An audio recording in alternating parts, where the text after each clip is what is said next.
He didn't talk about the transportation officer stint very often. Yeah, that's true. That's true. Why is that, Tony? Okay. Yeah, well, okay, so I did wreck 2 vans.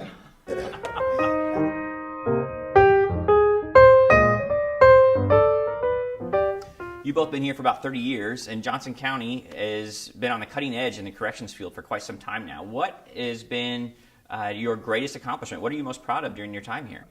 I think we have been fortunate because not only do we have state funds, but the county funds us too. We've been able to get some specialized positions to really help move some of the evidence-based practice approaches forward. We've had some of the best training, really, nationally, to make sure staff have all the tools in their toolbox to be able to really support the work we need to do with our clients. You know, change comes based on knowledge base. And when you start talking about changing behavior, you got to know what that looks like. And we've got people who, again, are national leaders in terms of helping us understand what that work needs to look like. And, you know, we are data-driven, and based on that data, it moves our work forward. Because it's not so, for us, it's not just about getting people off supervision. We want to see them be better than how they came. You know, we want them to not reoffend. We want them to have the tools, the resources available so they can continue being or start being viable members of the community. They live in the community. So let's give them the tools and the resources necessary. Let's give them the skills necessary to do things different than what caused them to get in this system. So I'm very proud of that. Just the work that we do that's very intentional and very client-focused, you know, and that makes us a leader in a lot of ways. I mean, our trainers trained folks in evidence-based across the state, and actually they've done some national work. They've gone to conferences and done presentations. And so I'm real proud of that, especially as I leave and transition to it. I'm going to be relocating to a different part of the country. I also teach part-time for colleges, and so, you know, it's given us an opportunity to use some, and Tony does some extra work on the side too, but working here has created opportunities to grow professionally and have value to other people outside of corrections, which is awful exciting as well. But that just gives me a lot of pride to be able to leave this part of the country and know that my foundation came from this department and what I've learned here. Yeah, I think part of the biggest accomplishment, you know, for me is, you know, when I first started, the residential center had 6 clients. Okay, and I'm getting ready to get married. I started in August. I'm getting ready to get married in September, and I really didn't know much about the residential center. I just saw the ad in the paper. I knew it was a couple of dollars more than what I was making, and so, and it was in my field. But little did I know that program was in jeopardy of being closed, because there's only 2 residential programs in the whole state. Wow. You know, so. You know, every county has to have a community corrections program, but, you know, Johnson County chose to have a residential component to that. So before I even knew all that history, I just know we had a 33-bed facility and 6 clients there when I started, and it was in jeopardy of getting closed. And so, you know, I knew I could always go back to the Jones store. Like I tell my kids, and I know Sharon tells hers, never burn a bridge. But I remember them sending a person down to evaluate the program and then report back to our judges and Board of County Commissioners if it was worth keeping open. And for some reason, this gentleman came, he saw promise in it, said this can be a good program. And I remember I was thinking, okay, maybe I need to jump ship and head back, because I don't even know if this is going to last. And so he sat down with me, and I remember it was hot that day, and we were sitting out. We just had a meeting. We were sitting outside. We was talking, and he came and he said, you know, this place can make it if we have people like you.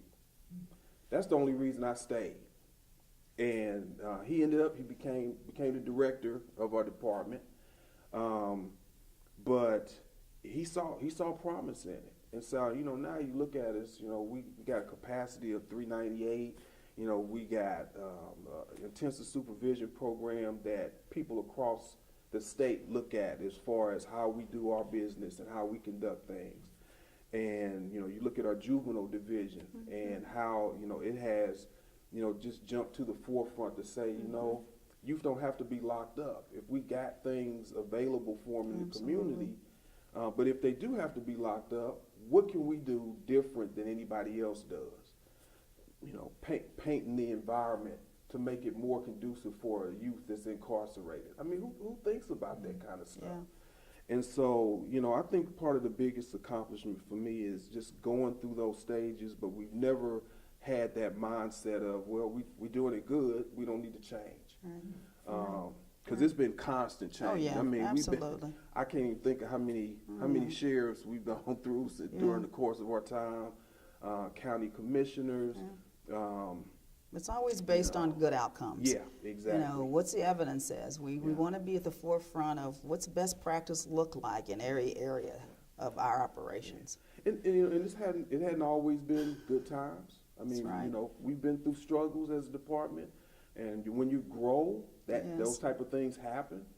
But I tell you, one of the biggest accomplishments, I think, when I look back over our career, is when we were ACA Accredited, American Correctional Association. Well, we were going through a particular time to where we had just come off of a ACA audit, which is a big deal. Yeah. All of our components were ACA accredited: house arrest, residential center, intensive supervision. So we were in jeopardy of losing that accreditation. We went through the audit. There were some things that they had some concerns about.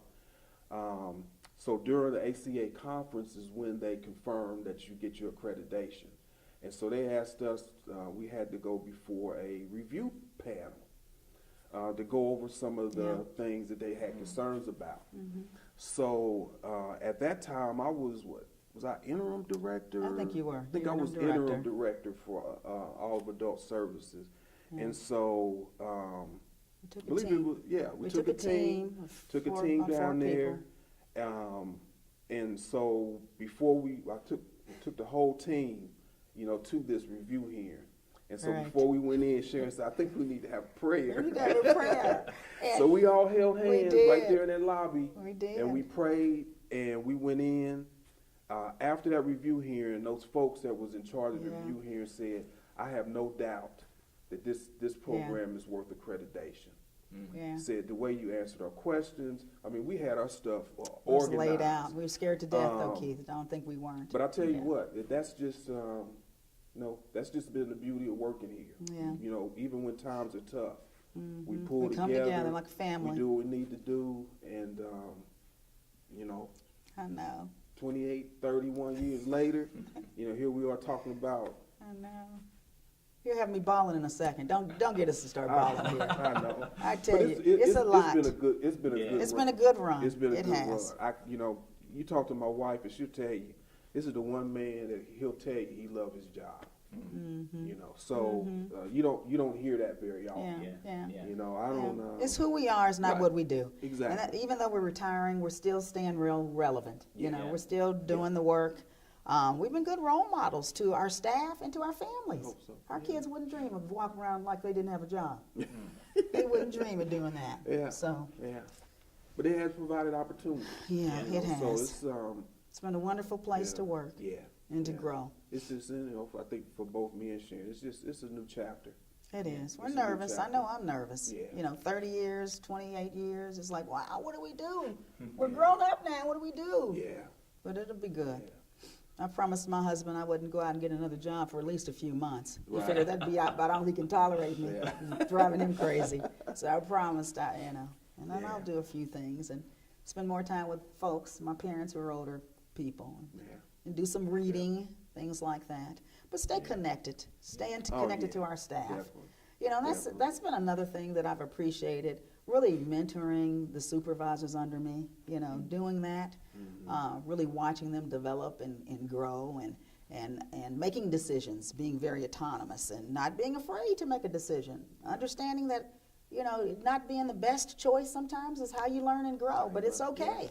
It's okay. And to see them be able to say that, to call me and say, hey, Sharon, this is what I think I want to do in terms of rectifying this issue. And I'm like, that sounds like a wonderful idea. You go for it. Yeah. As opposed to, what do I do? What do I do? Right. So, yeah, Yeah, that's something it is. important. You want to be able to leave and know That's true. that they're growing into leaders. Right. We spend a lot of time doing that. Really trying to work on cultivating leadership at all levels. Mm-hmm. So the LEAP Truly initiative, LEAP. Yeah, that it's not just a term. Right. We do that even with our line staff. We want them to be a part of focus groups and about making decisions. When we looked at vision and mission, line level, they were involved in that. Yeah. Leadership at all levels is really, that's for real. It's not just a slogan, it's for real. And in the work we do, you have to be. You do. Because you're in charge of people's lives. So You got to trust yourself to make the right You have to trust decisions. yourself to make good decisions. They're not always going to be right, Yeah. but if you do it in good, with good intent. Yeah, positive intent. And I think the big thing, you try to leave with folks is, treat people the way you wanna want to be be treated. And so, part as an employee with the county, I've always been treated, good. And in turn, that's what I try to, treat people as well. So. Shit, we need to end on something funny. You Yeah. know what we didn't talk about at all? You didn't talk about your time as a transportation officer. Oh, He's yeah, done a lot of that's true. things. Yeah. That's true. Mine have been ISO to Yeah. middle management to director. Tony's done many things. Yeah. He doesn't talk about the transportation officer stint very often. Yeah, that's true. That's true. Why is that, Tony? Okay. Yeah, well, okay, so I did wreck 2 vans. Not that everybody knows that. I had never driven a 15-passenger van before. So back when I started, not only were you a correction advisor, but you was a transportation officer. We did maintenance around the grounds, mowing grass. Remember, we only had 6 clients. Somebody had to do the work. All of it. So, first time I had to get in the van, I didn't know much about Olathe, so I had to rely on the clients to tell me where to go. No GPS back then, Yeah, kid. and they never steered me wrong. But hey, at least both times that I had accidents in the van, no clients were on the van. It was just me. I take full responsibility. But He's still here. That's probably a good thing. He took full responsibility. But so I got banned from driving. Yes, he Okay? did. They wouldn't let me drive anymore, which I understood. I got that. But so when I worked, whoever I was on shift with, I made sure everything was done in that facility. When they came back from run, they said, "Well, hey, I can go do it. It's already done." We used to have to walk to go get the mail. I would tell a counselor, "Hey, watch the control center. I'm gonna go get the mail while somebody's out," because I didn't want my partner to have to do anything when they got back because I felt so bad. So I think I was the reason why our department started doing defensive driving. I went to the highway patrol. I asked them if they had a driving course, something I could take, because I didn't want to be a correctional advisor for the whole time I was here. But if I was going to become an ISO, I would have to drive because we do, field visits and stuff. So I went to highway patrol. I did a weekend defensive driving course. I brought the certificate into my boss with a letter requesting that my driving privileges, be reinstated. And that's how I was able to drive. I know. This is unprompted. He had no idea I was going to bring that I know. up. I don't know why you brought that up. It's like, Yeah. I thought it was awful curious as he talks about his Yeah. journey. I'm like, I oh, you know. forgot about the transportation officer stint. Yeah, that's true. Two. Two. Not one. Two. I know. I remind him of that when we were field partners because he insisted he had to do all the driving. I'm like, well, some people never had to get their driving privileges taken, but that's